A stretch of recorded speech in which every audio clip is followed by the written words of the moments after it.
السلام علیکم۔ حضرت ابو طلحہ رضی اللہ ایک مرتبہ اپنے باغ میں نماز پڑھ رہے تھے۔ ایک پرندہ اڑا اور چونکہ باغ گنجان تھا اس لیے اس کو جلدی سے باہر جانے کا راستہ نہ ملا۔ کبھی اس طرف کبھی اس طرف اڑتا رہا اور نکلنے کا راستہ ڈھونڈتا رہا۔ ان کی نگاہ اس پر پڑی اور اس منظر کی وجہ سے ادھر خیال لگ گیا اور نگاہ اس پرندے کے ساتھ پھرتی رہی۔ دفعتاً نماز کا خیال آیا تو سہو ہو گیا کہ کون سی رکعت ہے۔ نہایت قلق ہوا کہ اس باغ کی وجہ سے یہ مصیبت پیش آئی کہ نماز میں بھول ہوئی۔ فوراً حضور صلی اللہ علیہ وسلم کی خدمت پہ حاضر ہوئے اور پورا قصہ عرض کر کے درخواست کی کہ اس باغ کی وجہ سے یہ مصیبت پیش آئی ہے، اس لیے میں اس کو اللہ کے راستے میں دیتا ہوں، آپ جہاں دل چاہیں اس کو صرف فرما دیجئے۔ اسی طرح ایک اور قصہ حضرت عثمان رضی اللہ کے زمانہ خلافت میں پیش آیا کہ ایک انصاری اپنے باغ میں نماز پڑھ رہے تھے۔ کھجوریں پکنے کا زمانہ شباب پر تھا اور خوشے کھجوروں کے بوجھ اور کثرت سے جھکے پڑے تھے۔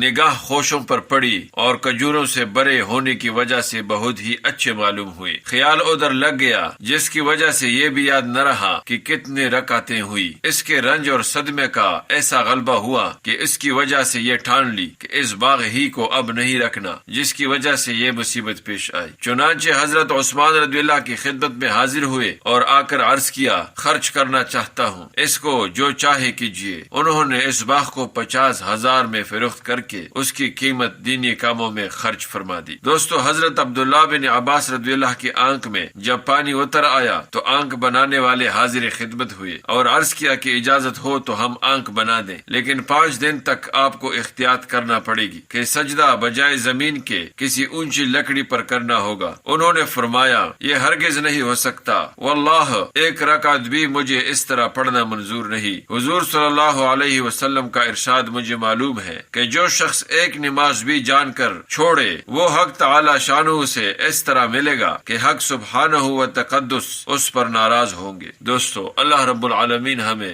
رسول اللہ صلی اللہ علیہ وسلم کی سنت اور صحابہ کرام کے نقش قدم پر چلنے کی توفیق عطا فرمائے، آمین۔ السلام علیکم ورحمۃ اللہ وبرکاتہ۔